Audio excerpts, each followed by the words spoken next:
Good morning all of you.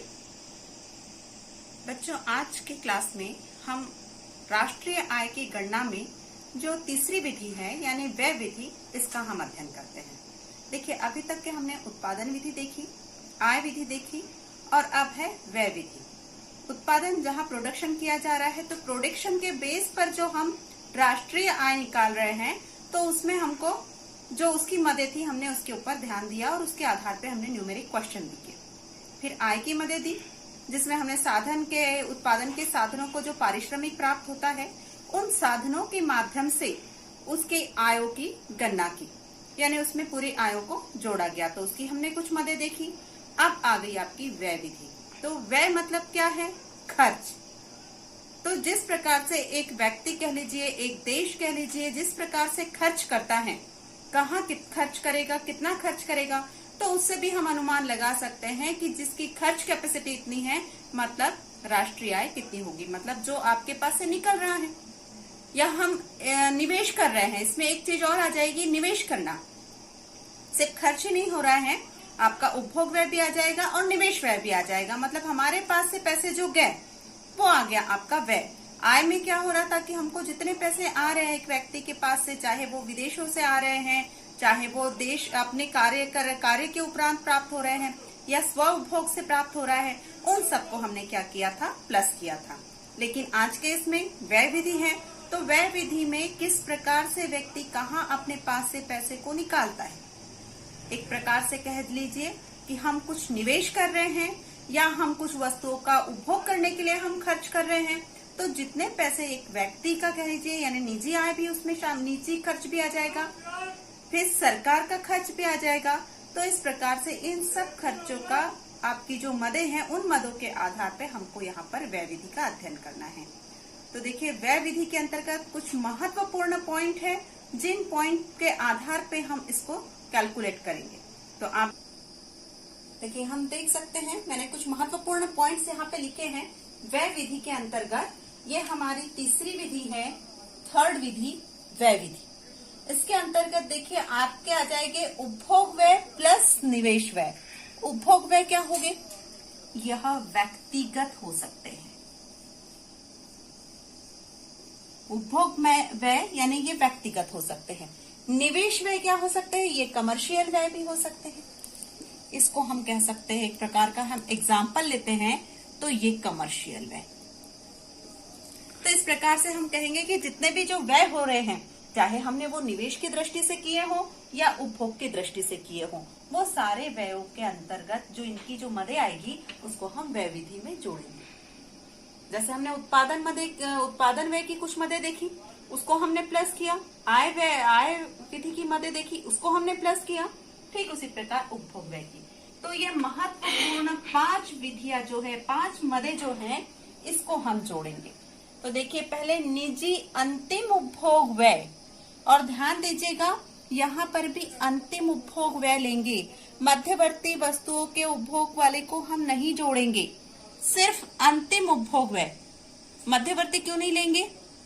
नहीं तो उसके कैलकुलेशन में, गणना में त्रुटियां आ जाएगी, तो मध्यवर्तियों का नहीं यूज होगा, सिर्फ निजी अंतिम उपभोग व्यय। फर्स्ट पॉइंट जो हुआ आपका निजी अंतिम उपभोग व्यय। सेकंड देख सकते हैं आप, सरकारी अंतिम उपभोग व्यय। अब देखिए, निजी अंतिम उपभोग व्यय क्या कहता है? निजी मतलब आपका ये आ गया व्यक्तिगत,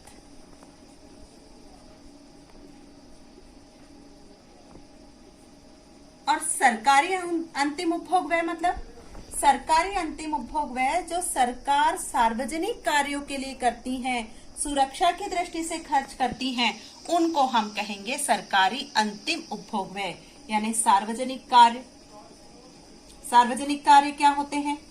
सार्वजनिक सेवाएं दी जाती हैं, जो सरकारी कर्मचारी होते हैं उनको वेतन दिया जाता है।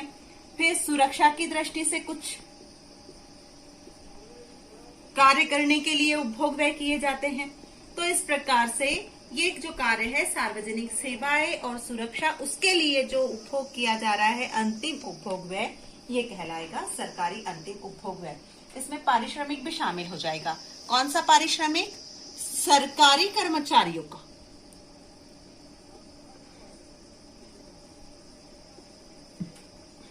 सरकारी कर्मचारी पारिश्रमिक। फिर आया आपका सकल पूंजी निर्माण। ये चीज क्या होगी? सकल पूंजी निर्माण। ध्यान दीजिए, सकल पूंजी निर्माण बिजनेस के पॉइंट ऑफ व्यू से किया जाता है। बिजनेस का पॉइंट ऑफ व्यू मतलब आपने कोई किसी प्रकार के कार्य के लिए मशीनें खरीदी, तो उससे क्या होगा? भविष्य में हमारा उसका पूंजी निर्माण अधिक होगा। तो यहाँ बिजनेस के पर्पस पे किया गया व्यय है, यानी ये आप बिजनेस के पॉइंट ऑफ व्यू से।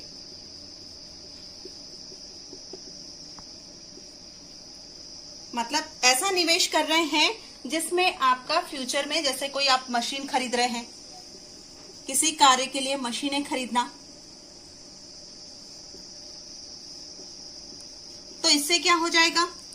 पूंजी निर्माण प्रारंभ हो जाएगा कि उससे भविष्य में जो है मशीनें खरीद रही हैं, हमने मशीनों पर हमने क्या किया है? निवेश किया है।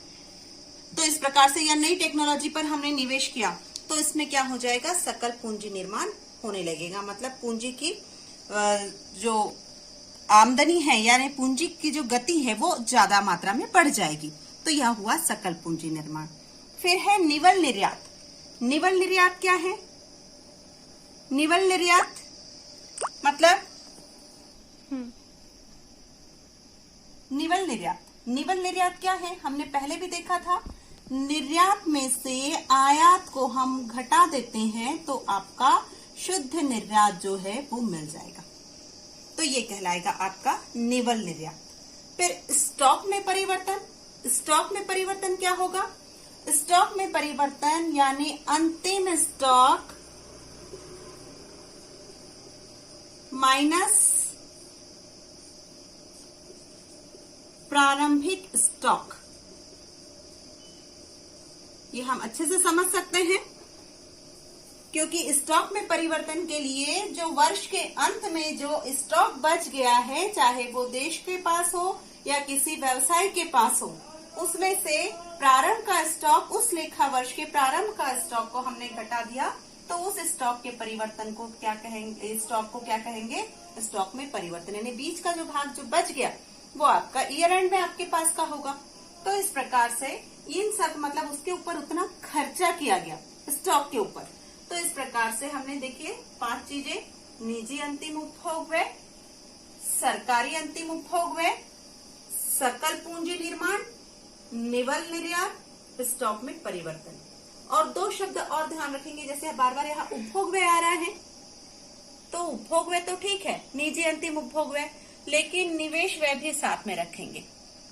यदि आपके प्रश्न में निवेश व्यय दिया है तो वो भी आपका व्यय विधि की मद है। मतलब उपभोग व्यय हो गया, निवेश व्यय हो गया, तो उसको हम सब क्या कर लेंगे? इसको पूरे को प्लस कर लेंगे। तो ये क्या निकल आया? इन सब को हमने प्लस किया तो ये निकल आया आपका व्यय विधि से राष्ट्रीय आय। किस पर? आपका व्यय विधि के आधार पर, घरेलू उत्पाद के आधार पर, यानी मार्केट प्राइस पर।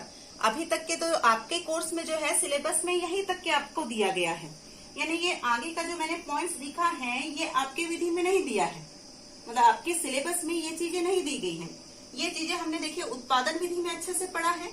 तो ये वाली चीजें जो है आपको आगे जब आप कॉलेज में पढ़ाई करेंगे तो ये चीजों की जरूरत आपको पड़ेगी। और ये कोई नई चीज नहीं है, जो हमने उत्पादन विधि में मैंने जिक्र किया आपका, उत्पादन विधि में भी हमने मदे देखी, उसको प्लस कर लिया तो वहां पे निकल आगे आपका मार्केट प्राइस पर जीडीपी। तो वैसे ही ये भी वैसे ही हुआ, क्योंकि कई बार ऐसा भी पूछ लिया जा सकता है व्यय विधि से उसका सकल घरेलू उत्पाद, राष्ट्रीय उत्पाद निकालिए। तो उस कंडीशन में हमको इन चीजों पर ध्यान देना होता है। और वो चीजें क्या है, इसको हमने प्लस कर लिया 5 पॉइंट्स के आधार पर, तो क्या निकल गया? जीडीपी।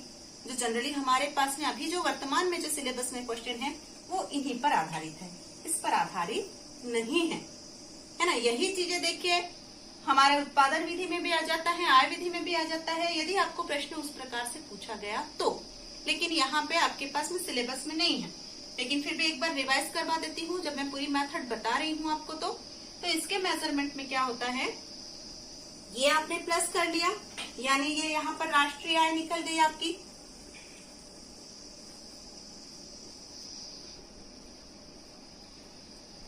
यानी ये हो गया आपका जीडीपी मार्केट प्राइस। फिर उसमें से हम क्या करते हैं, मूल्यह्रास या स्थायी पूंजी उपभोग, जो हमने उत्पादन विधि में नोट किया था आप लोगों ने, तो उसी को हमने घटा दिया, तो आपका एनडीपी निकल गया। अब देखिए जीडीपी क्या है, आप लोग को कुछ याद आ रहा है कि जीडीपी मतलब ग्रॉस डोमेस्टिक प्रोडक्ट, सकल घरेलू उत्पाद मार्केट प्राइस पर। यहां से मूल्यह्रास घटाया तो आ गया शुद्ध घरेलू उत्पाद यानी net domestic product market price पर। फिर उसके बाद में फिर उसमें से अप्रत्यक्ष कर, निवल अप्रत्यक्ष कर निकाले, तो अब निवल अप्रत्यक्ष कर क्या है, यहाँ पे जो है अप्रत्यक्ष कर में से आर्थिक सहायता को हम उसका अंतर निकाल लेते हैं, उसको घटा देते हैं, तो क्या आ जाएगा, निवल अप्रत्यक्ष कर। उसमें से एनडीपी में से यह घटाया तो क्या आ गया आपका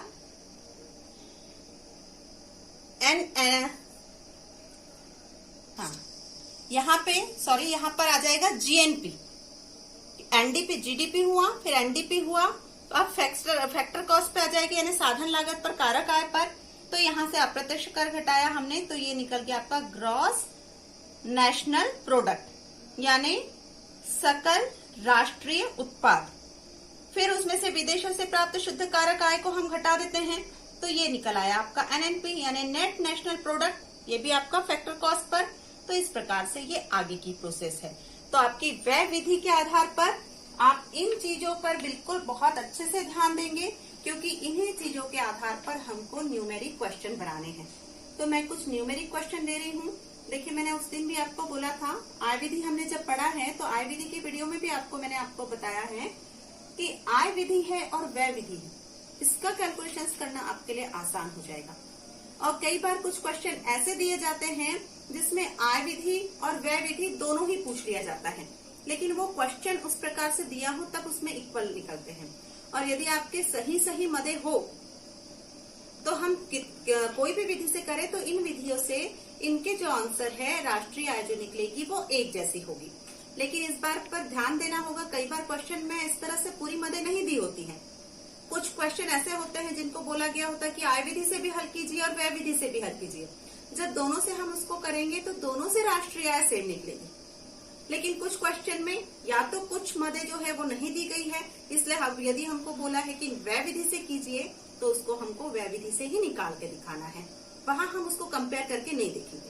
आय विधि से निकालने के लिए बोला है तो हमको आय विधि की मदों को ही ध्यान में रखते हुए आय विधि का करना है। तो देखिए आय विधि और व्यय विधि ये बहुत कुछ सिमिलर है। मदों पर ध्यान देंगे, उपभोग, निवेश ये शब्द आ रहा है, मतलब आपका व्यय विधि हो रहा है। लेकिन आय विधि में साधन कारक आय जो हमने इसके पहले वाले आय विधि के वीडियो में किया था, तो उसमें क्या किया था, जो आपके उत्पादन के साधन के स्वामियों को जो पारिश्रमिक प्राप्त होता है, जिस रूप में प्राप्त होता है, उनको हमने प्लस किया था। ठीक वैसे ही यहाँ पे जितना निवेश कर रहे हैं, जितना उपभोग कर रहे हैं, चाहे वो ये जो 5 पॉइंट है इस पर ध्यान रखिए, निवल निर्यात है, सकल पूंजी निर्माण है, स्टॉक में परिवर्तन है, इन सब चीजों को हम प्लस करेंगे तो हमारी राष्ट्रीय आय निकलेगी। अब सबसे ज्यादा जो टफ हो जाता है, थोड़ा कॉम्प्लिकेटेड है, वो है आपका उत्पादन विधि का। तो ध्यान दीजिए, यदि आपको अथवा में क्वेश्चन आते हैं, यदि उसके बदले में आपको आय व्यय विधि का पूछा गया है तो मोस्टली आप आय व्यय विधि कीजिए। ये कम समय लेने वाला और एक्यूरेट आंसर देने वाला मिल जाए, क्वेश्चन जो है आपसे जल्दी बन जाएगा। तो इससे आप अपने मार्क्स में इम्प्रूव कर सकते हैं अपने मार्क्स को। और यदि उत्पादन विधि वाला जब तक कि आपको कंफर्म नहीं है, आप श्योर नहीं है, तो बेहतर है कि आप उसके ऊपर अच्छे से प्रैक्टिस कीजिए। और दोनों के कंपेयर में यदि अथवा में वो आता है तो ये बेटर है आपके लिए, ऑप्शन ये वाला ज्यादा अच्छा है। लेकिन यदि हम आगे की स्टडी के लिए देखते हैं तो हमको तीनों विधियों का अध्ययन अच्छे से करना आवश्यक है। तो अब इसके लिए हम एक न्यूमेरिक क्वेश्चन देख लेते हैं इसका। देखिए मैंने एक क्वेश्चन दिया है, यहाँ पे एग्जाम्पल के रूप में हम एक क्वेश्चन लेते हैं। थोड़ा सा बड़ा क्वेश्चन ही लिया है मैंने, ताकि आप लोग जितनी मदे हमने देखी है, बहुत सारी मदे इसमें आ जाए। तो देखिए, व्यय विधि द्वारा राष्ट्रीय आय की गणना कीजिए, जिसमें मदे देख सकते हैं आप। निजी उपभोग व्यय 5000, सरकारी उपभोग व्यय 2000, स्टॉक में परिवर्तन 1000, परिचालन अधिशेष 6000, सकल स्थायी विनियोग 2000, मिश्रित आय 500, मूल्यह्रास 500, शुद्ध निर्यात मूल्य 1000, विदेशों से प्राप्त शुद्ध साधन आय 1500 और शुद्ध अप्रत्यक्ष कर ये है आपका 500। तो आप यहाँ पे ध्यान देंगे, इससे हमको क्या निकालना है, राष्ट्रीय आय निकालना है। मदें आपके पास में दी है, इन मदों को हमको पहले पहचानना होगा कि हमारी मदें, इसकी मदें, व्यय विधि की मदें कौन कौन सी है। तो कुछ मदें तो हमको बिल्कुल नजर आ रही है। उपभोग व्यय, निजी, सरकारी, ये हमारे पॉइंट है। स्टॉक में परिवर्तन भी हमारा पॉइंट था। तो देखिए यहाँ लिखा है मैंने, व्यय विधि द्वारा राष्ट्रीय आय, तो ये हो गया आपका निजी उपभोग व्यय। लिखते चले जाएंगे हम इसमें जो जो हमको दिख रहा है, पहले तो वो लिखते चले जाइए। निजी उपभोग व्यय प्लस सरकारी उपभोग व्यय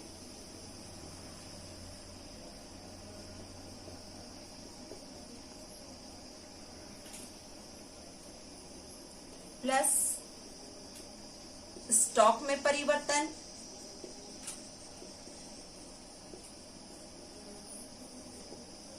प्लस फोर्थ वन पे क्या है, परिचालन अधिशेष। क्या परिचालन अधिशेष हमारी मद है? नहीं, परिचालन अधिशेष हमारी मद नहीं है। लेकिन ये शब्द ध्यान दीजिए, परिचालन अधिशेष मतलब क्या, आय विधि में आया है हमारा ये शब्द। देखिए परिचालन अधिशेष जो आय विधि के अंतर्गत साधन आय का वर्गीकरण जो था, उसके अंतर्गत पहला कर्मचारियों का पारिश्रमिक, और उसके बाद में आपका लगान आ जाता है, ब्याज आ जाता है, पूंजी आ जाती है, वो सारी चीजें परिचालन अधिशेष, यानी जो ऑपरेटिंग कार्य से संबंधित है, जो वर्तमान में कार्य से उत्पन्न हो रहा है, गतिशील है, वह कहलाता है परिचालन अधिशेष। तो ये नहीं आएगा। अब सकल स्थायी विनियोग ये आ जाएगा हमारा, क्योंकि विनियोग है यानी निवेश है हमारा, तो सकल स्थायी विनियोग।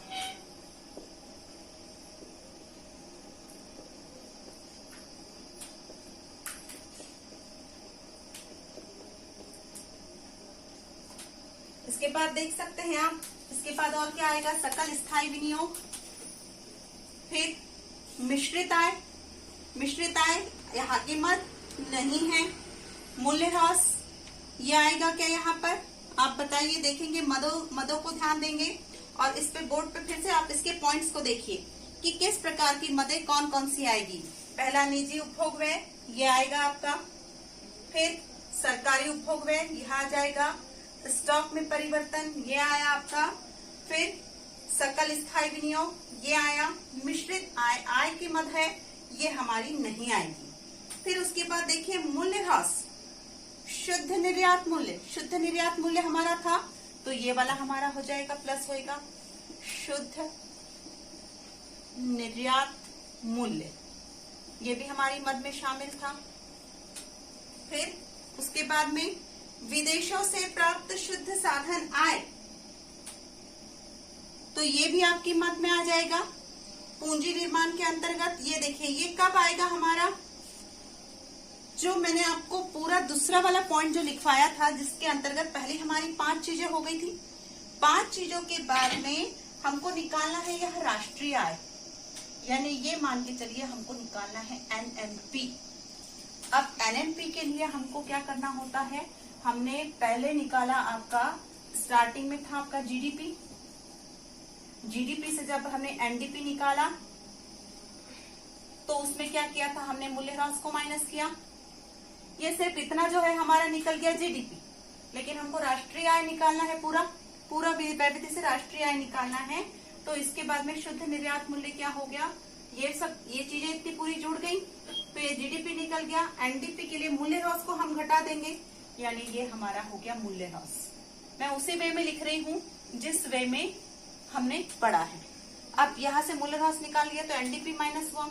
अब एनडीपी के बाद में यहाँ पे आपका दिया है शुद्ध अप्रत्यक्ष कर, तो इसको हमारा शुद्ध अप्रत्यक्ष कर हमने माइनस किया, तो हमारा क्या निकला, जीएनपी निकला। और जीएनपी में हमने विदेशों से प्राप्त शुद्ध साधन आय को जोड़ा,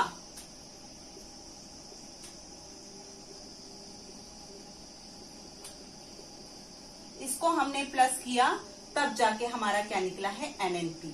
तो आपको यहाँ निकालना है NNP। अब देखिए मूल्यह्रास जो है ये हम माइनस करेंगे, फिर शुद्ध अप्रत्यक्ष कर कितना है, ये भी 500 रुपए है, यानी ये भी मद आएगी हमारी, और ये भी मद आएगी, ये भी मद आएगी, लेकिन ये बाद वाली मद है। ये जो 3 मदें हैं ये बाद वाली, इस प्रोसेस के आधार पे मद है। तो मूल्यह्रास माइनस हुआ, फिर आपका शुद्ध अप्रत्यक्ष कर ये माइनस हुआ, और प्लस क्या हो गया, विदेशों से प्राप्त शुद्ध साधन आय। विदेशों से प्राप्त शुद्ध साधन आय। अब देखिए ये इस प्रकार से जितनी मदें थी उसमें हमने आय विधि की जो इसकी मद नहीं है उसको हमने अलग कर दिया, और यहाँ पे चाहे तो हम ये जो प्लस वाला है विदेशों से प्राप्त शुद्ध साधन आय इसको साथ में लिख सकते थे, क्योंकि पूरा प्लस प्लस एक तरफ, लेकिन ये चीज आपको समझाने के लिए मैंने इस तरह से अलग लिखा। अब यहाँ पे इसके अमाउंट लिख देते हैं। देखिए ये चीज आपके पास में नोट की हुई है, इसको ध्यान पूर्वक उसको अच्छे से समझेंगे। अब इसके अमाउंट हम लिख लेते हैं। देखिए अमाउंट कितना हुआ, निजी उपभोग व्यय 5000, धन 2000, सरकारी उपभोग व्यय, स्टॉक में परिवर्तन आ गया 1000, परिचालन अधिशेष छोड़ेंगे, सकल स्थायी विनियोग प्लस 2000, फिर मिश्रित आय को छोड़ा, मूल्यह्रास, सकल स्थायी शुद्ध निर्यात मूल्य जो प्लस का है वो जोड़ लेंगे हम, ये 1000, धन, सारा धन वाला हो गया हमारा।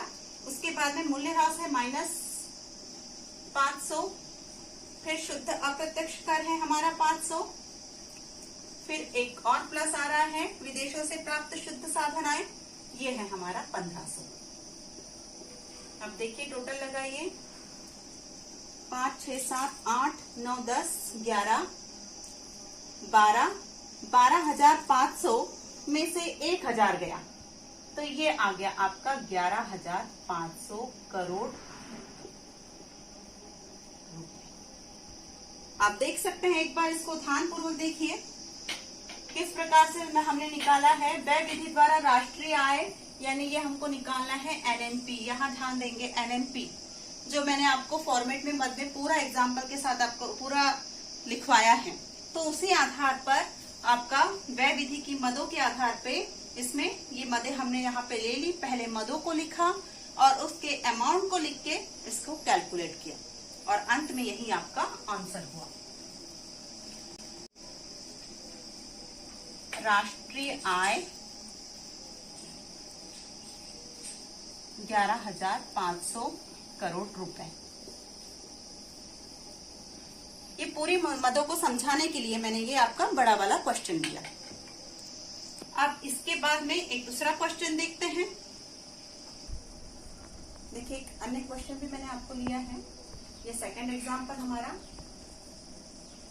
यहाँ पर कुछ मदें और अलग अलग मदें दी हैं, आप ध्यान देंगे इस पर। यहाँ पर भी व्यय विधि से राष्ट्रीय आय की गणना करना है। अब यहाँ की मत देखिए, गैर सरकारी उपभोग व्यय। गैर सरकारी उपभोग व्यय समझ में आ रहा है आपको? गैर सरकारी यानी सरकारी नहीं है, मतलब वो निजी हो सकता है, तो ये आएगा हमारा सरकारी उपभोग व्यय, ये तो है ही श्योर है। फिर गैर सरकारी अंचल पूंजी निवेश, देखिए निवेश आ रहा है, मतलब इसकी मत है। फिर ये गैर सरकारी शब्द आया, मतलब वो निजी हो सकता है, तो ये निवेश ये आ जाएगा। फिर सरकारी अंचल पूंजी निवेश, निवेश ये शब्द आना ही है। स्टॉक क्रॉस निवेश, यह भी हमारा आ रहा है। देखिए निवेश और उपभोग ये शब्द जो है ये हमारी व्यय विधि की मदें हैं, तो इसको हमको लेना होता है। फिर आगे आपका मूल्यह्रास, तो इसके पहले क्वेश्चन में हमने मूल्यह्रास किया, ये मूल्यह्रास हमारा माइनस होगा। फिर शुद्ध विदेशी निवेश, ये भी हमारा प्लस होगा। मतलब इसमें से हमारी जितनी ये 7 मदें दी हैं, 7 मदें में से सारी मदें जो है इसके अंतर्गत की है, यानी व्यय विधि वाली है, इसमें से कोई छोड़ने वाली नहीं है। इसके पहले वाले क्वेश्चन में कुछ मदें हमने क्या की थी, छोड़ दी थी, क्योंकि वो हमारे इस विधि की मदें नहीं थी, आय विधि की मदें थी, मिश्रित आय जो थी, तो इस प्रकार से उसको हमने छोड़ दिया था। अब यहाँ पर सिर्फ हमको ये देखना है कि मदे हमारे विधि की ही है, तो उनको प्लस करो और क्या चीज घटाना है यानी मूल्य ह्रास है उसको हम माइनस करेंगे, बाकी चीजें जो है हम उसको सबको जोड़ लेंगे। यानी 6 आइटम जो है हमारे जुड़ेंगे और सिर्फ एक मूल्य ह्रास घटेगा। तो ठीक है, आप लिख सकते हैं उसको पूरा। पहले इनवर्ट्स में लिखेंगे हम पूरा। गैर सरकारी उपभोग व्यय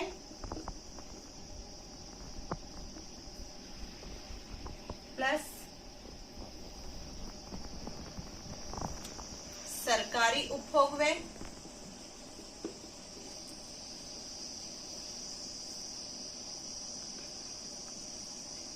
प्लस गैर सरकारी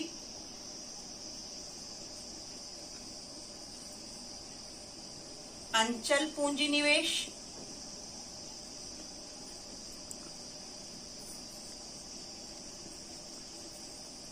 प्लस सरकारी अंचल पूंजी निवेश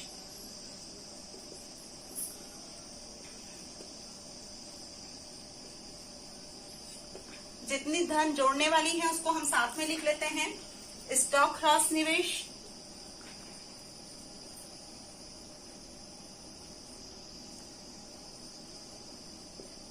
प्लस एक और निवेश है शुद्ध विदेशी निवेश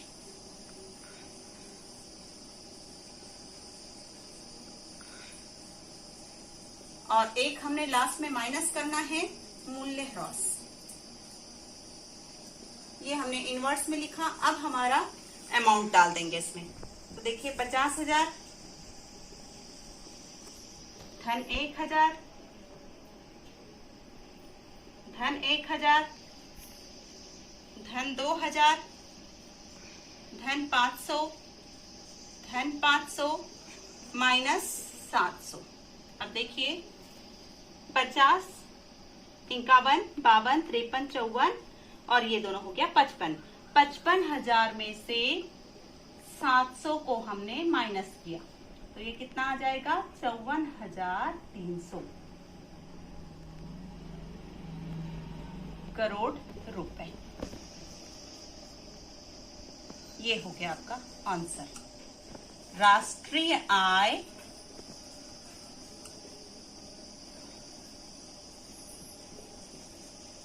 बराबरी से 54,300 करोड़ रुपए। तो आप देख सकते हैं इसको हमने पहले इनवर्ट्स में लिखा, फिर इसके अमाउंट लिख लिए और उस अमाउंट के आधार पे जो हमारा उत्तर आया उसको हमने लिख दिया। तो इस प्रकार से इसका सॉल्यूशन हो गया। तो उम्मीद करती हूँ इसकी बहुत सारी मदें किस प्रकार से पूछी जा सकती हैं। तो ये व्यय की जो मदें हैं इसको आप परिचित हो गए होंगे। अब एक क्वेश्चन हम ऐसा लेते हैं जिसमें आय और व्यय दोनों निकाली जा सके, क्योंकि परीक्षा में पूछा जाता है कि एक ही साथ आपको आय विधि से भी बनाना है इसको और व्यय विधि से भी बनाना है। तो देखते हैं हमारा नेक्स्ट क्वेश्चन। अब देख सकते हैं हमारा तीसरा एग्जाम्पल जो दोनों ही विधियों के आधार पे हमको बनाना है। तो हमारा थर्ड एग्जाम्पल जो कि बहुत इजी है और आप इजीली बना लेंगे। तो बच्चों इस टाइप के क्वेश्चन परीक्षा में ज्यादा पूछे जाते हैं जो कि बहुत सरल होता है, लेकिन फिर भी बच्चे बहुत गलती करते हैं।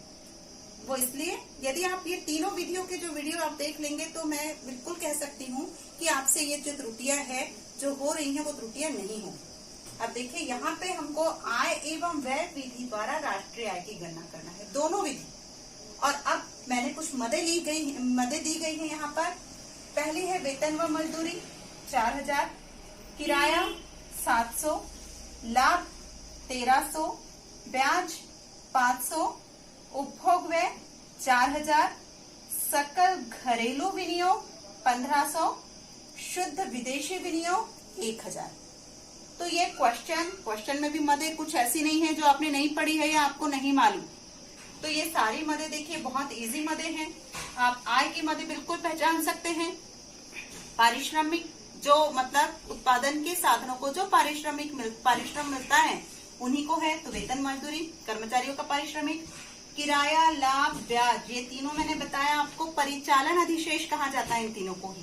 तो इस प्रकार से ये जो चारों मदें हैं ये कौन सी मदें हैं? ये आय विधि की मदें हैं। आप देख सकते हैं। फिर है उपभोग व्यय, सकल विनियोग और शुद्ध विदेशी विनियोग। ये जो तीनों मदें हैं ये किसकी है? व्यय विधि की। कैसे? यहाँ व्यय दिया है उपभोग व्यय, विनियोग शब्द ध्यान रखिए, विनियोग है, निवेश है, मतलब क्या है? ये हमारा व्यय विधि का, और ये काय का है? आय विधि का। तो पहले राष्ट्रीय आय विधि से निकाल लेते हैं। तो हम लिख देंगे इसमें वेतन व मजदूरी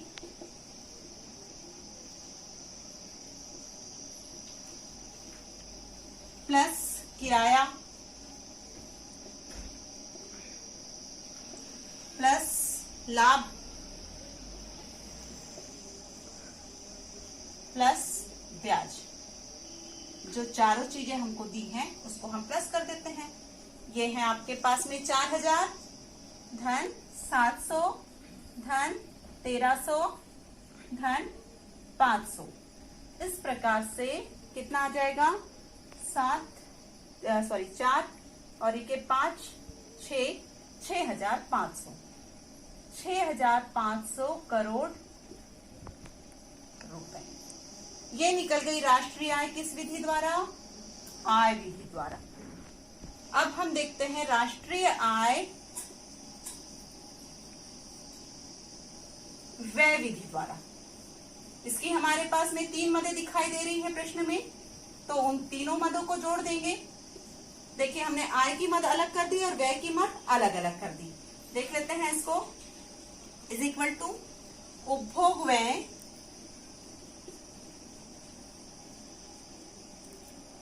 प्लस सकल घरेलू विनियोग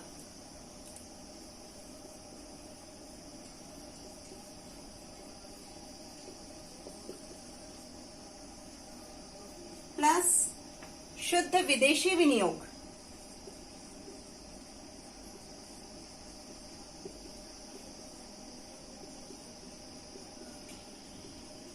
अब इसका अमाउंट लिख लेंगे, तीनों का अमाउंट। उपभोग व्यय कितना दिया है? 4000। फिर सकल घरेलू विनियोग दिया है 1500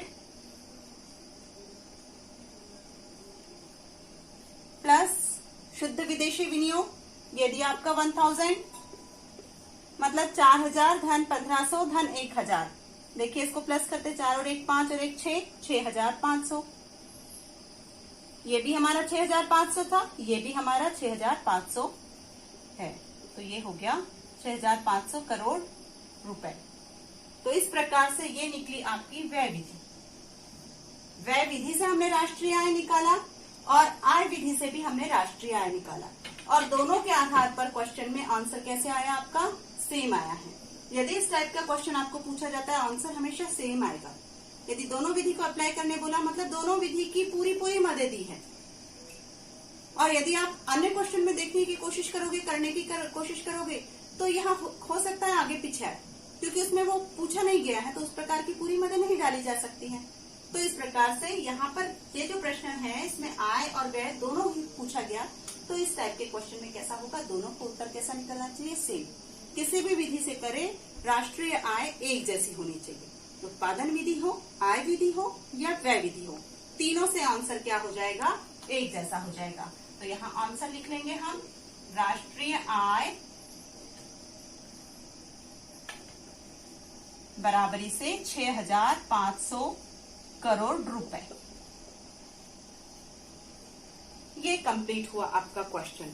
तो इस प्रकार से आपकी तीनों ही विधियों को हमने चर्चा की है और तीनों ही विधियों के क्वेश्चंस भी बनाए हैं, उसको सॉल्व भी किया है। तो उम्मीद करते हैं कि आप इन सभी विधियों को, इन तीनों विधियों को अच्छे से समझ पा रहे होंगे, और इससे रिलेटेड जो क्वेश्चन है आप कोशिश कीजिए कि इसको बना के देखें। सारे नोट्स आप कॉपी में अच्छे से बना के रखिए, ताकि जब भी जरूरत पड़े तो आप इसको पलट के इसके क्वेश्चंस पर आधारित अन्य क्वेश्चंस को कर सकें। और परीक्षा में देखिए यहाँ पर 6 नंबर का क्वेश्चन आता है परीक्षा में, न्यूमेरिकल क्वेश्चन, और 4 नंबर की थ्योरी भी पूछी जाती है। तो थ्योरी तो हमने अभी नहीं पढ़ी है, हमने पूरी चीजें जो है हमने उसके न्यूमेरिकल क्वेश्चन के ऊपर किए हैं। तो उन प्रश्नों को आप अच्छे से ध्यान पूर्वक करेंगे। ये इस टाइप का क्वेश्चन 6 नंबर के लिए पूछा जाता है। देखिए इसमें क्या क्लियर कर दिया उन्होंने, आय विधि भी बोल दिया है और व्यय विधि भी बोल दिया, दोनों विधियों से निकालना है। 3 नंबर इस पर, 3 नंबर इस पर। और कितना इजी है, सिर्फ आपको मदे पहचानना है और उसको जोड़ना है।